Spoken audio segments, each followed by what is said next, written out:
Hi hello friends, என்னோட ஸ்டைலில் இன்றைக்கி ஹேர் ஆயில் எப்படி ப்ரிப்பேர் பண்ணலான்னு பார்க்கலாமா? அதுக்கு நான் ஒரு கை கருவேப்பிலை, செம்பருத்திப்பூ, செம்பருத்தி இலை, மருதாணி, அது போக நான் ரோஸ்மேரி கொஞ்சம் சேர்த்துருக்கேன், 3 நெல்லிக்காய் வெட்டி வேறு, அது போக 1½ ஸ்பூன் வெந்தயம் சேர்த்துக்கோங்க. இது எல்லாமே மிக்ஸி ஜாரில் நம்ம அரைச்சிக்கலாம்.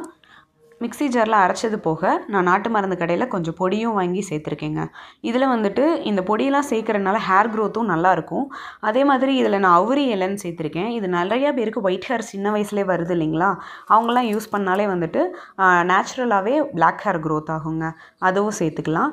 இது எல்லாமே இது பண்ணதுக்கப்புறம் அரைச்சி இந்த மாதிரி குட்டி குட்டி பால்ஸாக எடுத்து வச்சுக்கோங்க. நான் செக்கில் ஆட்டின தேங்காய் எண்ணெய் தான் சேர்த்துருக்கேன், உங்கள் விருப்பம்தான்.